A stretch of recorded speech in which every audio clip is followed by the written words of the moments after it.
ரொம்ப நாள் முன்னாடியே யூகேலேருந்து இந்த 3310 நான் இம்போர்ட் பண்ணேன். ஆனால் கஸ்டம்ஸில் பல நாளாக மாட்டி இப்போ தான் ஃபைனலாக என் கைக்கு வந்திருக்கு. ஸோ இன்றைக்கி இந்த வீடியோவில் நம்ம Nokia 3310 ஃபோனை அன்பாக்ஸ் பண்ணலாம். ஹே கைஸ், என் பேர் ஆஷ். நீங்கள் பார்த்துட்டு இருக்கிறது C4E Tech தமிழ்.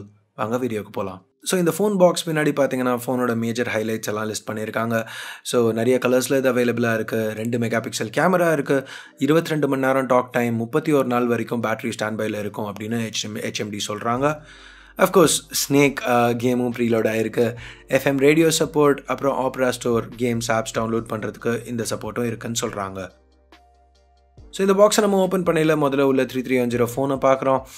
ஃபோன் வந்து பழைய 3310ஓட நல்லாவே லைட்டாக இருக்குது. வெயிட் அதிகமாக இல்லை, அதை கட் பண்ணியிருக்காங்கன்னு நினைக்கிறேன். ஆனால் பேட்ரி வந்து ஏற்கனவே உள்ளே இருக்குது. இந்த பேட்ரி கவர் ரிமூவ் பண்ணுறது கஷ்டமாக தான் இருந்துச்சு. ஃப்ரேம்லேருந்து ஃபோனை வெளில எடுத்துகிட்டு போயிட்டு கொண்டாரோம். ஓப்பன் பண்ண ட்ரை பண்ணதுக்கு அப்புறம் தான் பண்ண முடிஞ்சது. இந்த உள்ளே இருக்கிற பேட்ரி பார்த்திங்கன்னா இது ஒரு 1200 mAh பேட்ரி. இது ஆக்சுவலாக பாக்ஸில் தனியாக வரும். பட் இம்போர்ட் பண்ணதுனால கஸ்டம்ஸ் அஃபிஷியல்ஸ் கூட இந்த ஃபோனை ஆன் பண்ணி பார்க்கணுன்னு நினச்சாங்கன்னு நினைக்கிறேன். ஸோ ஏற்கனவே உள்ளே இன்ஸ்டால் ஆகி வருது. ஸோ எனிவே உள்ளே பார்த்தீங்கன்னா ஒரு சிம் கார்டு ஸ்லாட், அப்புறம் ஒரு மைக்ரோ SD கார்டு ஸ்லாட்டும் இருக்குது. ஸோ இது போக பாக்ஸில் வேறு என்ன இருக்குன்னு பார்த்தோம்னா ஒரு சார்ஜர் இருக்குது. இது பழைய நோக்கியா மாதிரி இல்லாமல் மைக்ரோ USB சப்போர்ட் கொடுத்துருக்காங்க. பட் இந்த கேபிள் சார்ஜரோட கனெக்ட் ஆகிருக்கு. ஸோ நம்ம கம்ப்யூட்டரில் ட்ரான்ஸ்ஃபர் பண்ணுறதுக்கு யூஸ் பண்ண முடியாது. அதுக்கப்புறம் குவிக் ஸ்டார்ட் கைடு இருக்குது. ஒரு ரெகுலர் இயர்ஃபோன்ஸும் இருக்குது. எஸ், இந்த ஃபோனில் 3.5 mm ஹெட்ஃபோன் ஜாக் வருது. ஸோ ரெகுலர் ஹெட்ஃபோன்ஸ் யூஸ் பண்ணலாம். ஸோ இப்போ ஃபோனை ஆன் பண்ணையில் நோக்கியா டியூன் பூட் அப் பல வருஷங்கள் கழித்து கேட்குறதுக்கு அஃப்கோர்ஸ் நோக்கியா 6 அன்பாக்ஸ் பண்ணையிலையும் கேட்டோம். ஆனாலும் இது கேட்கல ஒரு தனி ஃபீல். ஸோ எனிவே இப்போ பார்க்கல கனெக்டிவிட்டி கீழே பார்த்தீங்கன்னா ப்ளூடூத் மட்டும் தான் இருக்குது. வைஃபை கிடையாது, 4G கிடையாது, 3G கூட கிடையாது. ஸோ இப்போ ஆப்ஸ் கேம்ஸ் ஏதாவது நீங்கள் டவுன்லோட் பண்ணணும்னு நினச்சிங்கன்னா 2Gயில் தான் பண்ணணும்.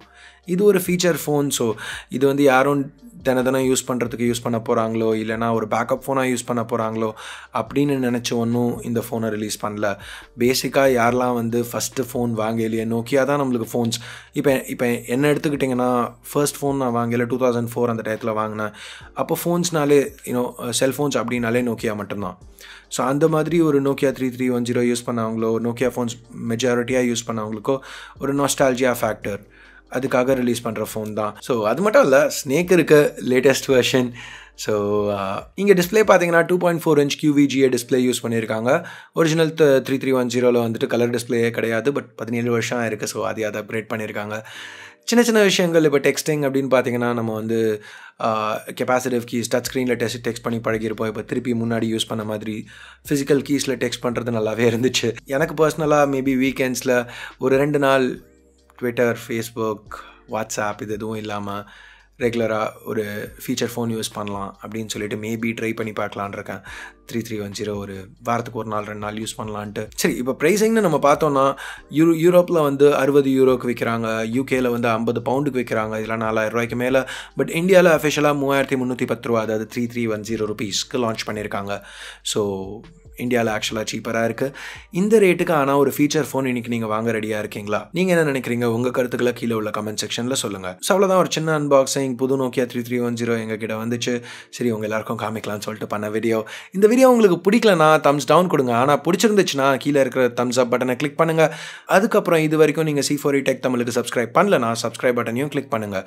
ஏற்கனவே நீங்கள் சப்ஸ்கிரைப் பண்ணியிருந்தீங்கன்னா அங்கே ஒரு பெல் ஐக்கான் இருக்கும், அதை கிளிக் பண்ணுங்கள். அப்போ தான் நாங்கள் போடுற ஒரு வீடியோவும் உங்களுக்கு ஃபர்ஸ்ட்டாக அப்டேட்ஸ் வரும். ஸோ அவ்வளோதான் இந்த வீடியோவுக்கு. அடுத்த முறை உங்களை இன்னொரு வீடியோவோட சந்திக்கிற வரைக்கும் என் பேர் ஆஷ். நீங்கள் பார்த்துட்டு இருக்கிறது C4E Tech தமிழ். Have a nice day. By.